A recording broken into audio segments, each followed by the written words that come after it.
Okay, so for this second part, as you can see, we welcome 4 panelists, in addition to Professor Rodolphe Durand. As you can see, we choose them based on their gender, much more than based on their skills and competencies. So that's our way to struggle against positive discrimination for women. Women in the room will understand what I mean. And if you want to learn about gender equality, let's go to the LSM talk just after, okay? So thank you all of you to contribute to this panel. So I will briefly introduce them for those who don't know those people. So first, Guilhem Bascle is a professor of strategic management at UC Louvain, and also PhD in strategic management from DHC Paris. He previously was working at Erasmus University and an Arthur Sachs Fellow at Harvard University. His research received numerous awards from Strategic Management Society and Strategic Organization. And his research focuses on corporate strategy, shareholder value model, corporate governance, applied econometrics. Corentin Hérichet is doing a PhD on employees' reaction to perception of corporate social responsibility at UC Louvain. He particularly looks at emotional reactions like pride, shame, guilt, and the subsequent behaviors of employees. He is currently developing a research agenda on corporate irresponsibility at Erasmus University with Flore Bridou, that you mentioned before. He has been working also as a lecturer at LSM in CSR and Sustainable HRM. Marek Hudon is professor at Solvay Brussels School of Economics and Management from Université Libre de Bruxelles. He teaches courses related to social innovation and business ethics, and he is the co-director of the Center for European Research in Microfinance and director of the Centre d'études économiques et sociales de l'environnement. He is also a visiting professor at Sorbonne, Dauphine, and UNAMUR. And finally, François Mahon received his PhD from UC Louvain in 2010, a long time ago, and he now works as a full professor at ESSEC School of Management in Lille, where he teaches strategy, CSR, business ethics. And his research focuses much more on CSR learning, implementation, and change strategies, and as well as cross-sector partnership. We listened to the speech by Rodolphe Durand about this concept of orgology. What are your first reactions to this talk? Guilhem? Maybe, thank you very much, Valérie. So maybe I would like to start with a personal note. And Rodolphe, I would like to tell you that it's a great honor and a great pleasure to have you here and to deliver an honorary doctorate, so granted by universities that, as was said by Thierry, is almost 600 years old. So granting an honorary doctorate in recognition of your significant contribution to the theory and to the practice of management, and also in recognition of your exemplarity and everything you have achieved, research-wise, but also teaching-wise, and also with your center. And as a Greek philosopher, so Aristotle said, long time ago, before maybe François even obtained his PhD, of course. Probably. So Aristotle said, so in the arena of human life, the honors and rewards fall to those who show their good qualities in action. And you have demonstrated unique good qualities in action in the 3 dimensions of our profession: research, teaching, and service, being now one of the most prolific and influential scholars in management. I don't want to reiterate your path-breaking accomplishments that were mentioned by Frank, and also get ahead of what will be said tomorrow. What I would like just to personally say at this stage is to thank you for your unique ability to transmit to others your passion for your work, for what you do. And I think I can mention that I'm proud to have had the pleasure of knowing you for something like 15 years now already, when I was one of your master level students. And I remember exactly your classes and how you shared your passion for research. And as a result of it, I have decided to embrace an academic career. And I'm just one example. There are so many people that have been shaped by what you did, by how you inspired them. And I think we can say on behalf of these other individuals that we feel profound gratitude toward you. Now, coming back to your presentation, it is really invigorating to see how you have attacked big problems that organizations and society face. So to continue the conversation, maybe with ergology first, I find that the ergology is a very useful discipline to study organization, because it really cuts across. It blends together the best of economics, of sociology, to study one of the most important dimensions in our society, and that is the organizations. And it is also extremely useful because it is able to connect in an unprecedented manner the micro, the cognitive dimensions of managers, for example, and the macro, different dimensions of the environment. So I've got a few questions. You don't need to answer all of this. You mentioned that there was a link. You talked about competitive advantage. Competitive advantage is one of the most central notions in strategy. And I wanted to hear you here whether ergology can offer some kind of opportunities, ideas to redefine, rethink about a competitive advantage. Another thing is that ergology is very useful to bring out the salient trait of organizations and their effects. And quite often epistemological discussions are useful to develop a perspective, to develop a discipline. So I wanted to know whether ergology rests on some kind of particular epistemological dimensions, and if yes, could you say more about these different epistemological dimensions, and whether it connects to established dimensions, sociology, economics, etc., etc. And as I wanted to know whether there is a way also to approach sociology by defining what is ergology, by defining what is not ergology. So if we are in business school and doing research, basically on an organization, does that mean that we are all ergologists? So is there some kind of boundary we can put, over there to define who is an ergologist or not? As Guillaume said, you are not obliged to answer all the questions. But these questions are so exciting that I'm tempted to answer them all. Not sure that I will answer them all well, but I will try. So, so I'm a strategy professor, so that means I've been trained in the study of, competitive advantages, for instance. And so for me, also the creation of this term, I don't know if we will keep it or whatever, but it's just related to a relative dissatisfaction with strategy as a field.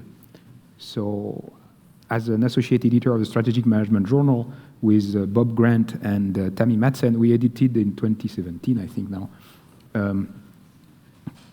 a special issue for the SMJ on, the special issue was on the reviews of research in strategic management. And we had to come up with an introduction. And I think that if strategic management is just about the analysis of the performance defined by market, accounting, profitability criteria, I think that it's doomed, meaning that finance, accounting people will do a better job over time than what we can do. And so my intent in the introduction of this special issue was just to redefine strategy, so to speak, through the lenses of the redefinition of performance. By including performance, and with the center, I have the chance to have access to some top executives, including CEOs, and this is top of their agenda, top of their mind. So can I include environmental, social impact in the definition of my advantage? And so for me, in this special issue, I wanted to introduce this idea that we should redefine performance through the dimensions of economic, obviously, elements, because again, if you are below your cost of capital, you will disappear as an organization, but also through additional dimensions. And to your first question, ergology, yes, is including beyond the economic elements that lead the firms to supersede its rivals, is to include the cognitive and normative elements that make their products more or less legitimate, and this can be relative to animal, environmental, societal aspects. So that's the first one. The second point, epistemological dimensions. So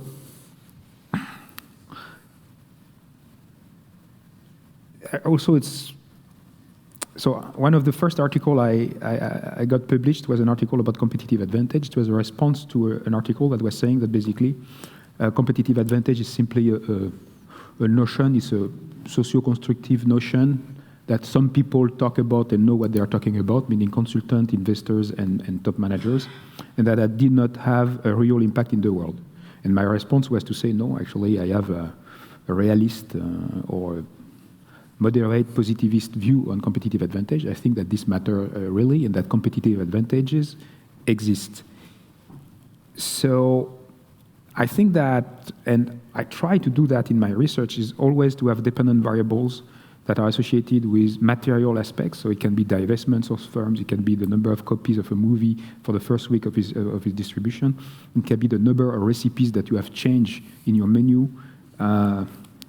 Because I think that if we stay too social constructivist, too much in the discourse analysis, basically we are not tackling the real matter of what makes an economic and social system work, which is, so I'm a strategy professor, so for me, WACC, weight average cost of capital, has a meaning. Investors are looking for some returns. So there is material aspects of that. And so if I had to define maybe the epistemology that will go with ergology, I do understand that the creation of narratives, the creation of metaphors and analogies do matter by association.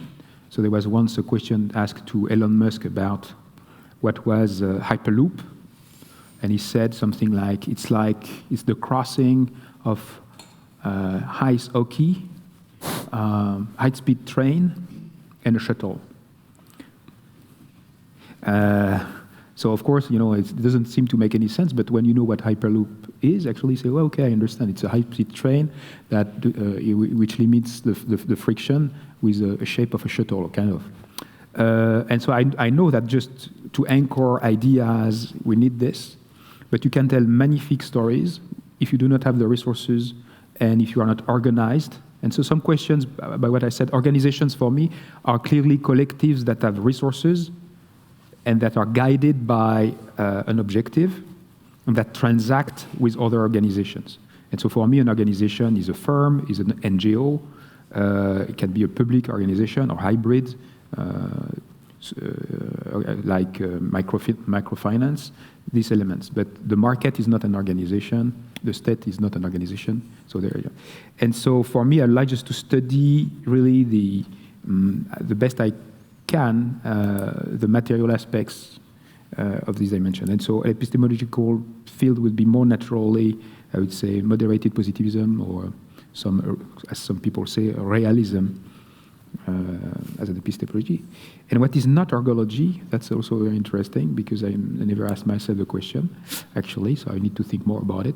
But I would say finance perhaps is not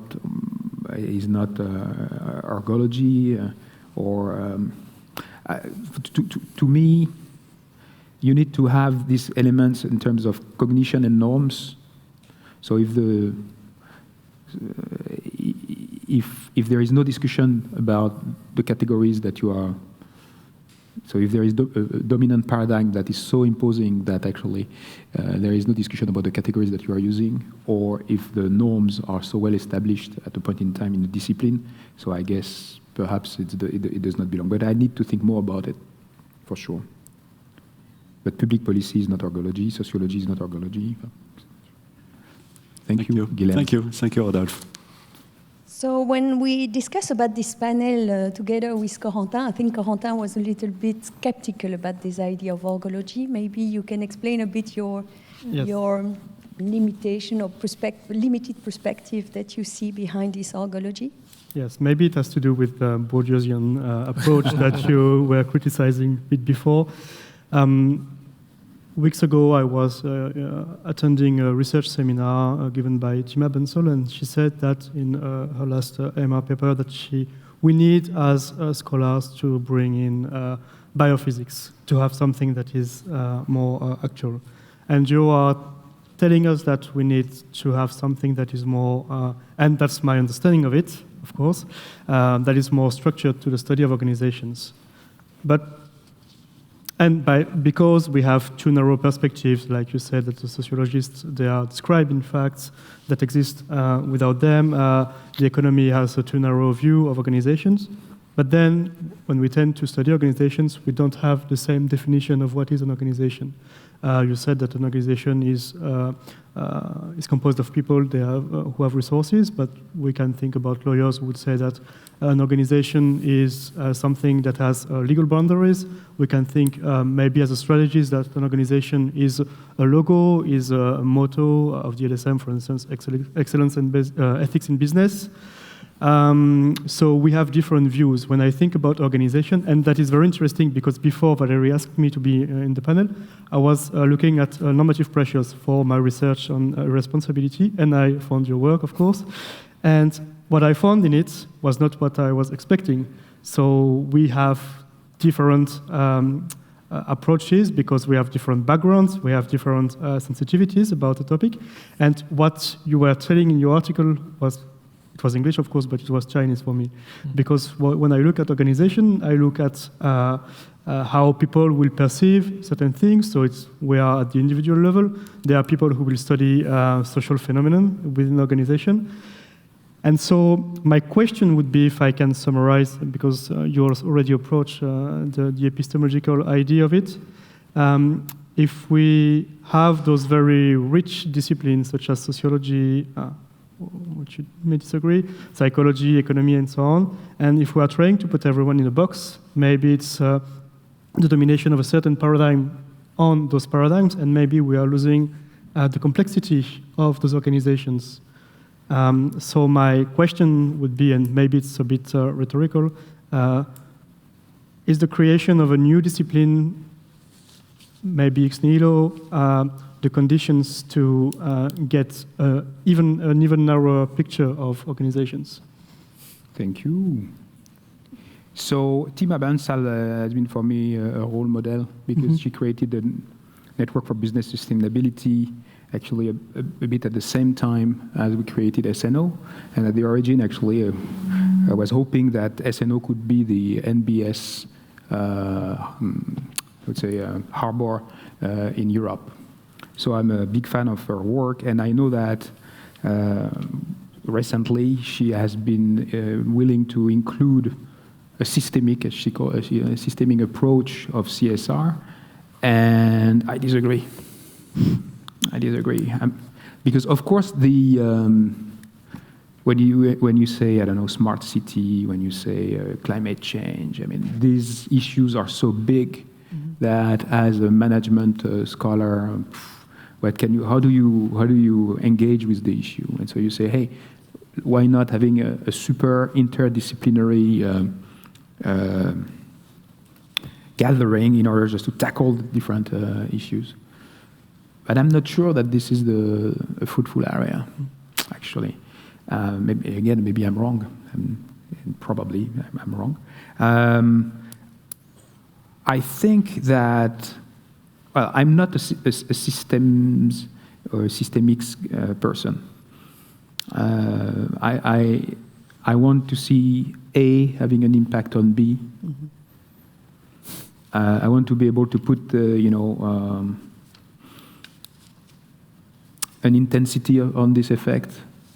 So if I receive $1,000 from a Sofica, how much does it transfer into the number of copies for a same movie, exact characteristic that will not have? This is what I want to do.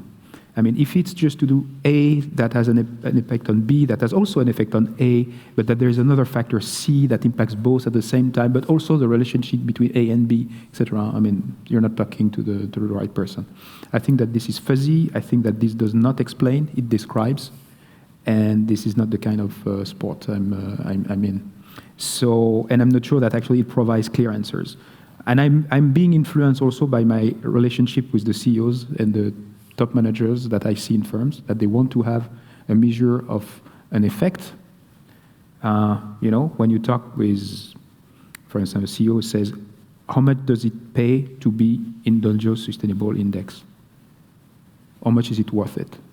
This is a question I want to answer. And so we did a study to see the impact on the stock market price the day of the announcement that you are in the DGSI, 1 day, 2 days, 40 days after the announcement, the volume of the shares that are exchanges, the number of analysts that follow your company after the fact, and the exchange on stocks vis-à-vis the long-term investors or not. So this is the kind, I want to be able to bring answers, not just to try to put A and B and C. And the answer to the question, I can tell you, it's 40 base point of your stock that goes to long-term investors each time that you have this investment. No impact on the stock, because the information that actually you are a CSR-ish kind of firm is already included in the market. No impact on the volume of trading. 2 more analysts on average, and this increases over time. And 40 base points, so 0.04% of stock that move toward long-term investors. And this information is super important, because that means that if you are in multiple indices over 10 years, it represents billions of dollars of your market cap that goes toward long-term investors. So that means that you can elaborate strategies that are not too much short-term, but talking to these kinds of investors. And so this is the kind of answer that I bring to the table. And I think that Tima, because she's a bit disappointed by actually the way the practitioners embrace the result that she has produced and we all have produced in this community, wants to include more people, but I disagree with her on this topic. And then, well, I'm not sure actually I want to create a new discipline. I really want just to have some people who do not talk to each other, but are working on the same kind of stuff, just to recognize that they are using the same basic assumptions. So the definition of an organization as a legal structure, yes. Collective of people yielding some resources and maneuvering with these resources to obtain a certain outcome. That's all what we need. We need bounded rationality of the actors. You can enrich it with emotions if you want to. But I think that there are so many correspondents, and running the SNO center where you have lawyers, accounting, people, marketers, etc. I can see this proximity, and so my question is, why aren't we talking to each other and building something that when you go and when you are interviewed by journalists that they don't understand management or gestion, you just simply say, you know what, I'm a scientist of organizations, I'm an orgologist. And that's it, punto. I mean, and so it's just to have a voice, because I think that sociologists don't understand the firms because of their training. I mean, if we're talking about the firms, and economists have oftentimes an excellent idea of how markets work, based on some of the principles, the behavioral aspects of decision makers and customers, but they do not know the companies as much as we do. Companies or NGOs or microfinance hybrids. And each time that you go, I mean, you talk, I mean, who are you? It's the same anecdote as with, I mean, are you, in which collection do I put your book? Economy or sociology? I say, I don't care. When I go to translate the book, and I go to Harvard Business Review Press, the guy in front of me never asked me if I was a sociologist or an economist. I mean, he saw the purpose of the book. He saw that there was an audience. And I was a management scholar, an organization theorist. It doesn't matter. Boom. And he accepted him immediately. I mean, much more rapidly than the French publisher that I saw. And I ended publishing the book actually with Bordelot, which is a small publisher, because I was fed up with the collection. So you see this? I think that I don't want to create a new science and that will not embrace all the complexity of the world. I think that we can regroup ourselves because we share the same, assumptions to generate kind of a theory. And I think that having this common identity on the market for ideas, if I can use this term, will benefit everybody. Because you could still say that actually you are an ergologist. I mean, I don't want just to put a label on you, but at the same time that you are, a philologist or whatever, or an emotion specialist within this field, instead of, I don't know how you would describe yourself, but... it's very broad. Yeah, very broad, man. Organizational psychologist. Organizational psychologist, but it's the same thing, Who would understand organizational psychologist? So, you see? Yeah, so that's why. Maybe. Marek, I think you wanted to react to just the answers of Rodolphe just now. First, let me thank for the invitation, Valérie. I'm very pleased to be here and to be able to comment and to discuss with Rodolphe and all our colleagues. First, what I really appreciate is the objective, the fact that even if it's not a discipline, the objective, it's not like we wake up every day saying that we're going to invent a new term, isn't it? Like we wake up every day trying to have this type of ambition, and I guess these are the types of ambition that can change the rules of the game, if not the paradigm shift, but at least changing the way we can see a discipline, we approach a discipline, or the borders, or the foundations, maybe, of a discipline also. And probably if we have to do our own self-criticism, and probably scholars from other disciplines help us to do our own self-disciplines, what we frequently hear is that management scholars tend to have a relatively weaker theoretical foundation than other disciplines, than sociologists, than economists, than psychologists, and so on. And the reason why probably is because we are more interdisciplinary, isn't it?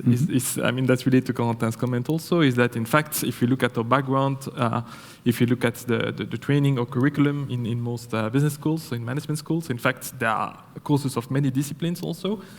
And there are 24 hours in a day. Even if we push all our students very hard, there are choices to make. And when we compare, for instance, curriculum in management with economics, it's relatively clear also. So there is this kind of trade-off, or basically the flip side of the coin, that we may be weaker in terms of theoretical foundation at the end of the day. And that's then related to a potential lack of rigor. And listening to Rodolphe, that's what's striking also, is that maybe having, if not a new discipline, a new term, could strengthen this rigor in terms of reasoning. That's what I hear also, and get us to a common language. And this common language would be important. In fact, I will make two comments on that just to enter into a discussion. The first comment is kind of a parallel with our colleagues in economics. So probably our closest colleagues. And that's basically a bit the story of what has happened a few years ago, or decades in economics, isn't it? The idea of getting to a common language, isn't it? That at one point you had a lot of discussion inside the Department of Economics, the Keynesian, the post-Keynesian, the Marxist, isn't it? And some people were a bit fed up of these discussions, have created, so I've decided, let's say, to get to a common language, which could be, I mean, neoclassical economics, or at least some basic assumptions. They probably don't like the term neoclassical economics because that would put them into a box. But there was this idea that, and if you read Jean Tirole, for instance, that's really this idea, you know? I mean, we need a common language so that we can go faster and go deeper, probably in our reasoning, isn't it? And that's one element. Of course, and that's related to Corentin, there is this tension, isn't it, between getting faster, getting deeper, and basically getting just between ourselves, among ourselves, and so on. You know, the relationship we have with, let's say, the people who may use different frames or different colors, isn't it? The people who could be our minorities, or if not, our heterodoxies, isn't it, in the terms of the French and so on. And that's I guess, this tension that we may have, and which may be inherited. I mean, is it possible to escape it? I don't know. But we need to deal with it in the fact that when we have this common language can leave some of us aside. Okay, fair enough. But the problem is that it looks like it's difficult, if I talk to our colleagues in economics, to have a common language and totally acknowledge, if not embrace, the diversity of paradigms, isn't it? I will stop here since you got my point. So that's the first element. The second comment is related to our weakness was probably, or is, that sometimes we may lack rigor or very strong theoretical foundations. Of course, we have theoretical foundation, but maybe not fully developed. At least not all of us manage them. The problem is that probably you referred to our times, let's say, or to our world. Talk about a collapsing world. You can talk about ecological urgency or whatever we want. I mean, topic was sustainable development also. And I would there, after Bourdieu, I will use Latour. You know, you are trapped, I guess. And basically here, there is an issue that probably the problems of our time may require something which is interdisciplinary, according to Latour, and I can buy it. And when we talk about dependent variables that would be materials, the problem is that the problems of our time may also be related to immaterial elements, isn't it? And that's, in fact, this relationship, and that's kind of a disagreement, and then we can disagree. Sure. And to some extent, is it possible to fully embrace these issues, to deal with these collapsing walls in a non-systemic way? That's probably the way I would disagree, you know. And that's a bit the difficulty, is that then we would need interdisciplinary, and then I get back to this tension. You get my point, probably. Voila, that's a starting point. Okay, so let me react to this.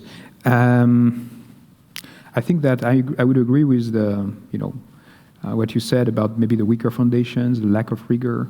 I mean, it's having been in the field for 25 years now, I can see that in many instances we redevelop the same ideas once and again and again and again.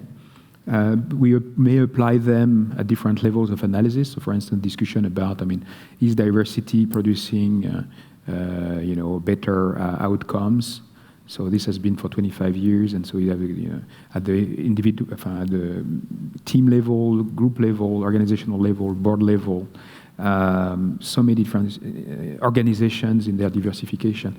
So this is just one example of something that could be, I would say, systematized a little bit. I mean, the arguments in favor of a curvilinear relationship between diversity and performance, maybe you have, 4 main arguments, and so I think we could stabilize it. So I think we would need to reduce the number of concepts that we are using,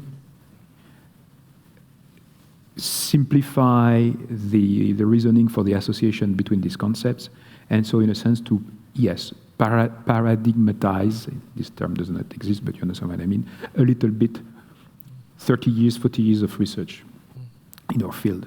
That doesn't mean that there's not room for exploration of new themes and new thematics, new topics emerging. Again, Bitcoin raises issues that were never raised before. Or the management of emotions may actually base its own investigation in recent knowledge coming from psychology. So, but that, I think it would be easier for someone like you, just to research, knowing that the 4 main motivation factors or whatever are this and this and that the main relationships are positive or curvilinear, etc., so that you can base then your own research. So there will be tension. There will be tensions, of course. Some people will recognize themselves into this, others not. But I think that collectively we'll probably be stronger, and we will not hide ourselves behind other professional identities, such as sociology, unless we are sociologists ourselves working in this dimension, or economists, etc. And the immaterial elements of all these complex problems that we are facing, the ecological urgency, the societal, the gaps in the wealth distribution in most economies, yes, have immaterial elements. But in the spirit of defining some of the boundaries of what could be this discipline if it were ever to exist, I would say that these immaterial factors are part of what I was saying, meaning the new categories that populate people's mind, also the new norms that firms try to shape. And so I don't see that they are completely reconcilable in a sense that they could be explanatory for the performance of some organizations, or you could study which organization create these immaterial, these labels, these categories, these phrases, and this would be the dependent variable in this case. But for me, we still need to have the definition of an object of study, and which would be related to the organizational performance, survival, sustainability, in the sense of performance sustainability. despite the fact that we need also to communicate with other scientists, and especially meteorologists, climatologists, etc., how to integrate these different notions. But before being able to talk to them in a coherent way, I think that perhaps we need to regroup a bit the knowledge pieces that have been developed over time. It's a bit a réponse de Normand. I think in Marek's question and in your answers, you talk about tensions. I know, François, that you did develop some research about these tensions perspective in the context of sustainability and sustainable business. So what would be your reaction to the topics we just discussed about? Yeah, I just would like to, maybe get back to more basic elements of because here I think we have a very interesting discussion. So some of us might get lost in it a bit. Maybe I'm a bit lost in it, to be fully honest, and that makes me think that the first time I saw your presentation on ergology, it was at a seminar we organized actually with Valerie a few years ago at ESEG, and I remember coming out of your presentation with many questions, actually, which probably means that this ergology ID discipline notion, whatever the object, is interesting and triggers relevant interrogations for many researchers in organization studies. In the end, ergology is indeed about organization studies, which is already mixing sociology. You talk a lot about organizational ecology, strategy, and other things. And so I was thinking yesterday or so, getting through your book, that the two elements that actually are, I think, at least in my perspective, which is more of a values-laden perspective, I think, because you mentioned engaged scholarship a bit before, and I'd like to get back to it a bit later, are the two starting points, or the two central elements, which are first that we face today, we're in a situation of meaning exhaustion, right? And I think that's indeed, that's a very strong, but this is not something that is always mentioned. This is not very common in organization studies and in strategy to talk about meaning, except if we talk about how managers construct ideas, but so in terms of meaning in a more general sense. And second, this idea that indeed organizations are providers of solutions to this crisis of meaning. Right? And indeed, I think in that perspective, you talk about logics of actions and this kind of thing, the understanding of the fact that organizations evolve in a complex environment which is dynamic, in which different logic of action, it might be logic of state, of religion, of family, of the market, right? And maybe other logics that are evolving, that are emerging at the moment, like the logic of the environment, exactly. Or maybe the logic of future generations. I don't know how to define it. And yet, I understand that indeed, so the challenges that are at the heart of ergology is how the organization react to these logic of action and how they integrate them. We can talk about institutional logics or logics of actions, whatever. Of course, it creates tensions. And so, but my feeling is that, this idea of ergology and the type of study you, brilliantly, run about it, stop at a rather explanatory and maybe descriptive level, right? And you define yourself as an engaged scholar, and to some extent, I believe that maybe ergology. I'd like to know how ergology actually allows us to change organizations, right? Instead of serving them, and instead of explaining, their evolution in an ecological perspective to some extent. In an evolutionary perspective, because I fully understand and I really like the idea of ergology as a very relevant tool to analyze organizational evolution, but I don't really understand how ergology actually allows us to act upon organization and to transform these organizations. And so when we talk about tensions here, about sustainability, my feeling is that ergology is a bit values-free, because it's a descriptive and explanatory tool. And I wonder how, as an engaged scholar, you can actually mobilize this tool in order to act upon organization and understand how to transform them for the better or the worst, right? So that's an excellent question. So when we wrote the book on pirate organization that I mentioned, the first media to interview us and having a full page was L'Humanité. And the following week it was Les Echos. Mm-hmm. And so, and we did some radio shows, etc. And so the question was, are you for the pirates, you defend the piracy, or you oppose the piracy? And basically we said, you know what, we are describing kind of the evolutionary machinery of how pirates actually contest too far or right too early, or when more powerful organizations, because they have more resources or they are related to the state, actually transform the law so that the incumbent actually can leapfrog the pirates. And what you are saying is exactly the same thing about what I presented in my work, and that's true that I'm a bit I don't want to be normative. I think that some people actually need to make decisions, and me, I'm just describing maybe one way of seeing how this organized world functions and why Uber versus Lyft will be successful at the end, or why would municipalities actually take back what they left to these companies to have new monopoles of taxi licenses, maybe? I don't know. So this is just to understand these changes. I'm not a decision maker myself, and maybe later, when I will retire, maybe I should do it now, I don't know. Maybe I will give what I think. But this is just my opinion. I mean, I'm not sure it's very valuable. I think that my work as a scholar showing these mechanics of change and meaning exhaustion, but also restoring of hope and providing a new dream for our children, because you don't know if you have the same experience in Belgium, but I guess so, because you had the Youth for Climate that was even bigger than in France, is that the youth, I mean, is very hopeless. And more kids don't think that they have a future, not because they don't consider that they would be able to be included in the social fabric of the society, the work force, but because simply there is no future. Because the planet is coming to an end.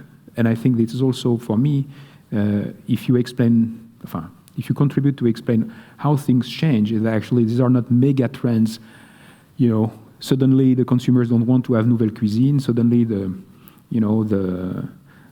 lipstick become darker. Before they were reddish, now they are different colors. I mean, it's not because we are just always changing our taste, etc. It's because there is a supply that is here actually to morph our own desires, etc. So that means that if you understand this machinery, that means that you can also contribute to create a dream, a hope, and individuals will not provide the solutions alone, but individuals within organization transforming the organization from inside, or creating the rival organization that will compete against the incumbents in order to develop an advantage and change maybe the values, the products, the consumption modes. Yes, this is what I believe in this.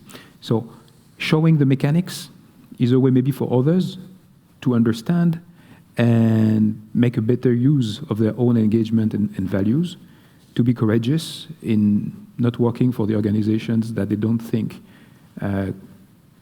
achieve their hopes and dreams, and engage in other kinds of organizations to transform the world. So I'm not sure if I give my opinion about this thing or how you should change your organizations is very interesting. Mm-hmm. I'm not saying that my academic work is very interesting, but it's slightly more interesting than just my opinion. Okay, so I know also in the room we have also young researchers and PhD students, and I think the idea is also to come out from this discussion panel with some ideas for further research. So what would be, and the questions is to all of you, what would be, according to you, based on the discussion we had today, some areas for research or where to put efforts? So where to put efforts? So I think that one one area is at the conjunction of computer science and linguistic, in order just to understand how the meaning is created in actually both the supplier of meaning, the organizations, as I was referring, but also in the audiences, meaning either the consumers or the regulators, I mean any audience that is important. So you know probably that these days So this is very striking, the pace with which the research is developing in the US by a combination of new available methods in terms of machine learning, in terms of linguistic tools. So I would encourage new researchers to really look at this, to take advantage of the fact that you are in a university, and just to go and seek for, cutting edge tools and developments that are related to AI, computer science, and linguistics. Or it could be, facial recognition. So these techniques that you could embark in some of your research in order just to be, at the edge and engage discussions. So, for instance, I give you an example. So you have this lab on cultural, so the reinvention of organizational culture through the exchanges of emails within organizations. So, of course, you could do this in the past by taking, 1,000 emails. But what is happening these days is that actually they take not 1,000, but hundreds of thousands, millions of emails. And so you can generate machine learning and training on one part of this corpus, and then study and explain the occurrences of terms, ideas in the full body of all the emails exchanged within an organization. Or you have evaluation through platforms like Glassdoor or other kind of platforms that take all the different opinions of all the different employees on a given company, and so you study this kind of body of literature, or LinkedIn or whatever. So mostly based on textual analysis, but you could imagine doing, facial recognition on LinkedIn pictures, for instance, of people and individuals. So try to be. So that's one way of doing research. The other big topic, maybe this doesn't speak to everybody, but it's multi-objective functions. So, and this has both theoretical and practical relevance. When you are a CEO, you know what you have to, and you are a listed company, you know what you have to do. Basically, you have one objective, which is to be aligned with the forecast performance that you gave 1 quarter ago. And when you need to optimize one indicator, and you have 10 levers, and that you have a clear mapping on the interrelationship between the different levers. You do this, you should do that, etc. Okay, so this is the practical relevance. That makes things more. What makes things more complicated is when you have multiple objectives at the same time. So you want to maximize profit, but at the same time to maximize, or let's say to minimize your environmental impact. And this changes everything, because then the levers are not the same. But the thing is that we don't have a good theorizing about what are the implications for managing multiple objectives. And so here, depending on your own background, you could have an interpretative perspective on that, based on ethnography, sociology, or you could have a much more, computational approach of that, if you are from computer science, operation management, engineering background. And you can imagine multiple different shapes of the functions, utility functions, or to maximize, minimize, etc. So, for instance, you had in operations, you have data envelopment analysis, a different generation of these models, but to determine efficiency frontiers, etc. So there's a big hole in the racket. So the picture here that needs to be filled. So that's two approaches that could be taken. And if you can succeed in understanding how you can associate these decision levers with multifunction objectives, let's say 2 objectives or 3 objectives, this will have enormous practical implications. You can easily translate this for decision makers, because this is clearly the equation, the equation they're facing.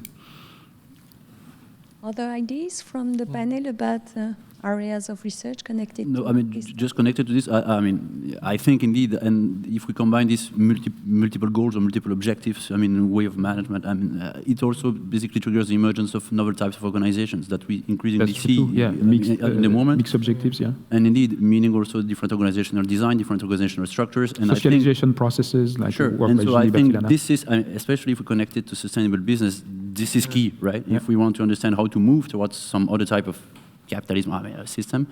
And this is hope. This is changing the world, because this is what Europe can do, that neither the US nor China will do. It's also a political agenda.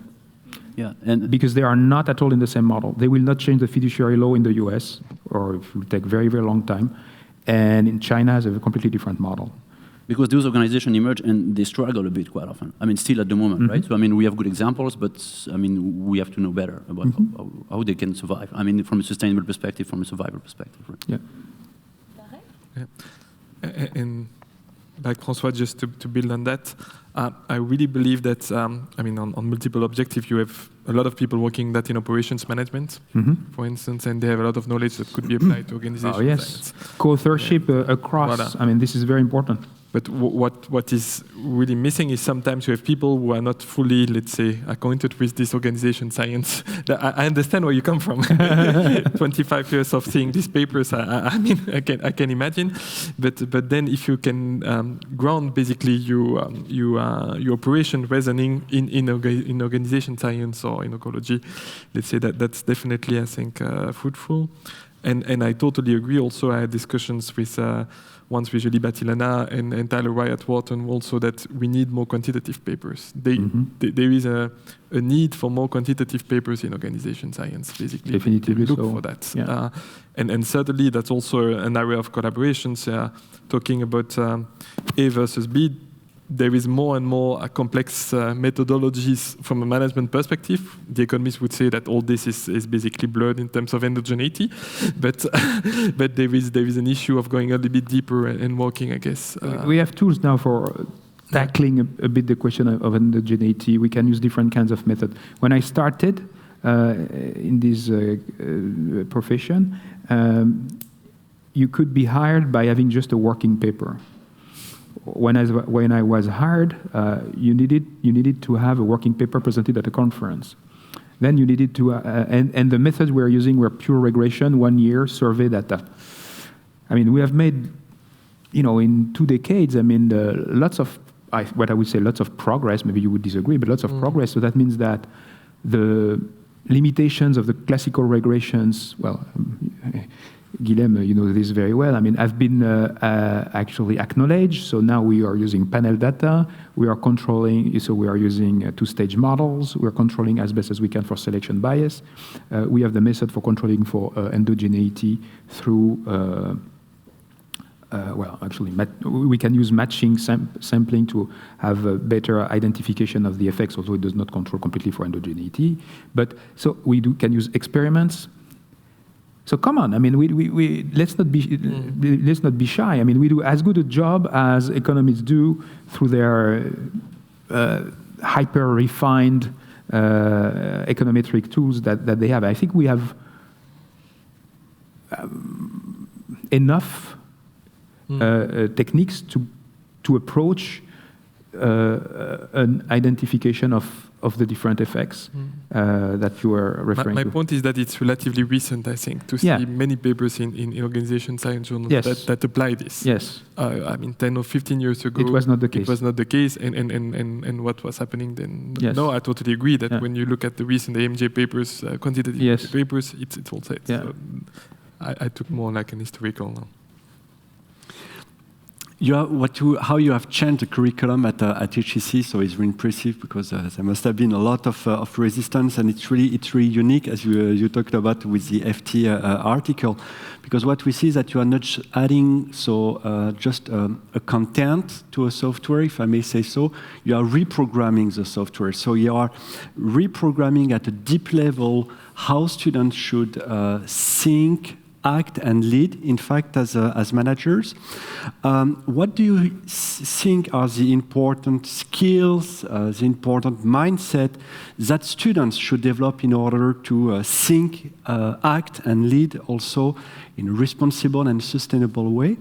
And also, what could we do here in business school as academics to instill such a responsible approach across our programs, among our students, for example? So I don't know if you use the model should think, teach. So I don't know if they should. Actually, I think that our role is just to expose them to this knowledge, to understand that they do not need to conform to previous models and views, and then make their own choices. So I have a bit the same, I would say, attitude as before. So I'm not saying that you should do that. I think my role is just to provide you this information, and that there exist tools, there are examples of people who succeed in limiting the emissions, in recycling the waste that they are producing, that they are neutral already in their production, etc. This exists. This is not just myth. And so then you decide. I mean, if you want to work for, let's say, brown company and tobacco industry, whatsoever, I mean, you do whatever you want. But before, this knowledge was not even exposed to the students. So that's true that for the first year, we're able to have different contents to which all 100% of our students will be exposed. So it's leadership and responsibility, purpose, know yourself when you make career choices. You know, it's not because you have a lavish offices and a very impressive name of a company on your resume that makes you a better person or happier person. So you have to know yourself. So reflecting on this, having testimonials of former students, young, top CEOs, general of the French army, or investors, or compliance officer in a big bank. I mean, different profiles of people explaining their own journey in how to become a responsible leader. It was also quite influential. And then we have online courses on sustainable finance, sustainable strategy, and many different elements that make all our students being exposed to that. So I think that it's our responsibility to expose them to this, but it's also probably our responsibility not to moralize this content or patronize. How do you say that? I mean, being patronizing with the students either, etc. This is the knowledge that is currently existing. We have evidence that CSR in most of the studies leads to positive impacts on financial performance or minimally neutral. Yeah. So that's the first answer to your question. The second is how can we do? I think it's a bit the same thing. I mean, we should unite a little bit. I think the universities are slow. People at the head of the universities, so I don't know for this one, but people at the head of the university sometimes actually coming from many different fields do not realize that maybe this is happening. So a piece of advice would be to unite. You don't need to be many. You need to be 5, 6 people coming from different fields. And my advice would be just to try and convince philanthropists, firms, organizations to bring funds to the university.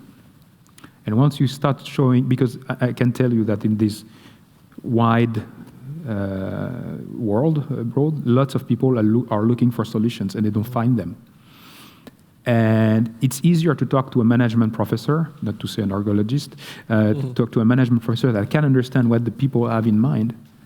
And so start being active, go outside, find the people that can help you, find the people who would be able to put money. And when you go back to see the head of the university saying there is a demand there, we need to do something, and we, the 5 of us, have some funds, then it starts changing.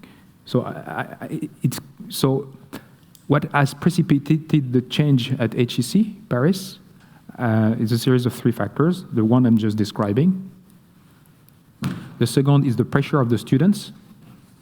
The manifeste pour un réveil écologique, saying that we won't go and work for the companies that actually do not have a clear purpose and actions taken in association with that. And the third thing is from the external stakeholders, so the Financial Times, which is one of the rankings, but starting including elements related to sustainability as a criteria for MBA and executive MBA evaluation of the programs. And same thing from the external point of view, some stakeholders, including CEOs, are writing to the deans of the different schools, telling, I will not hire your students if they don't have had some cursus in sustainable finance, sustainable, etc. If you are the dean or the provost of a university and you have some of your colleagues that bring solution and money, some of your students that say that they don't want to attend your courses because they don't find this content, and some of the people who will hire your student will say that they don't hire the student if they don't know the content, I mean, unless you're dumb, excuse me, but I mean, you just say, well, I need to hire students and for them to find jobs that are trained by my colleagues, and if the three parties go in the same direction and provide some solutions, I think that what you just have to do is just to say, well, let's go, well, let's see, let's try at least. And so my advice would be this, to try to unite yourself across some colleges, quelques hommes et femmes de bonne volonté, and go outside, use your networks to try to find actually the philanthropist of this country or outside, and that will be prone to actually move forward and put some money on the table, walk your talk. I mean, this is important for you. We can help you. We'll do something together. Put the money. Show me the money.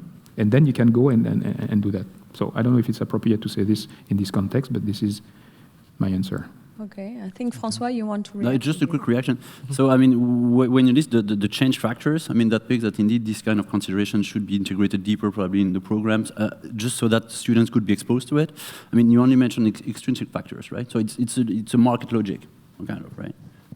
So, yeah. But, I mean, it's basically CEOs asking for for students to be exposed to this. It's about like, I mean, so it's basically external stakeholders. External plus internal. Okay, but because you don't mention that so much when you explain it. No, the first one is internal. Is you, the 5 colleagues, or I don't know, 5, 6, 8, whatever, colleagues creating this coalition saying that you want to do something. But so meaning you engage in intellectual activism to some extent. Yeah. But so because a bit before, I mean, so it's a bit paradoxical. You say, okay, we have to stay neutral as scholars, yet at the same time we're engaging in activism. But I'm not saying no. I mean, I'm an activist. I'm an activist. That's clear. I mean, but I'm not. I'm an activist You're for not which a prescriptor. Yeah. I'm not. Yes, for having the knowledge that exists these days. I mean, the pieces of knowledge we have to be exposed to the students. I'm not telling them you should do this or etc. I mean, they can tell me it's bullshit. We don't believe in it. I'm fine with that. But I think our role as institutional leaders and or members is to provide the best of the knowledge at a point in time to our students. Today, it's not the case. In engineering school, that's not at all the case. It's not the way they teach their topics. In business schools, it's still the shareholder value maximization, whereas you have lots of examples of other business models that exist. So, I mean, we need to offer the variety of what exists. And I will not try to convince someone who wants to do, I don't know, high-frequency trading just to become leading an NGO, etc. Mm-hmm. But so I'm an activist for them to have access to this knowledge. Sure. Okay. I also want to look at the audience to see if you have further questions. Yes, Franck. There's been a small revolution happening almost unnoticed at the end of the summer. The US Business Roundtable said the purpose of companies, of firms, is not to produce shareholder value anymore. And that hasn't been talked a lot about, at least not in the Anglo-Saxon press. When I speak about that with my students, most of them are totally unaware of that. So does that mean that we are missing something as scholars? And sub-question, does that also mean that the other side of the Atlantic is outsmarting us on this? So to present this to the students, you also need to present the following day, the response by the Association of the Investors, which basically said that the Business Roundtable letter was a bullshit. And that as investors, all the CEOs should not think suddenly that they can cater to the needs of employees, NGOs, etc., but that they have the fiduciary duty to respond for each dollar that they invest to the best return possible. And the Association of the Investors said that, this was just cheap talk by the Business Roundtable. I think it's not cheap talk. I think that there is clearly an opposition between these two views of capitalism, and actually, having discussed this topic for the past week when I was in the US, I can see also that at this point there is no legal basis for investors to pick a stock, to take a stock, for instance, or an asset that will not. So for two kinds of assets, one which has CSR content and one which has not CSR content, with the same expected returns, the legislation in the US says that you should not pick the one with the CSR, because even if you have the same level of expected returns, the uncertainty is higher, and because of the fiduciary duty, you should pick the one you know the best. So until this kind of law has not been modified, the American capitalism will remain strong on its basis. It doesn't mean that it will not change. We will see, if Elizabeth Warren is elected, maybe this will change. So that's one part of the reality. In Europe, we have, and in France, for instance, in Italy, etc., we have changed the law. We have created entreprise à mission. There have been some movement in trying just to create this dual objective kind of corporation.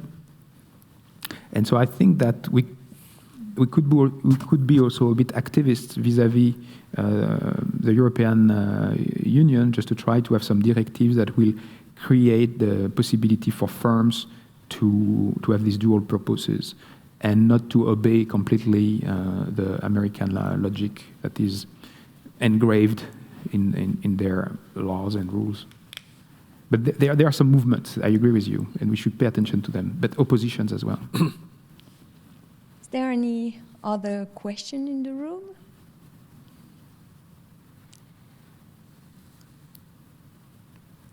One last question from all of you? No? Mm-hmm. Okay, so thank you all, and then it's time to close this debate. Close this debate doesn't mean that we will finish without question. That was the idea also, to give us new ideas for future research, also for our teaching, and maybe also to have new questions to investigate in the future. But I want you to help me to thank the people who accepted to be part of this panel, of course, in particular, Professor Rodolphe Durand, to accept our invitation.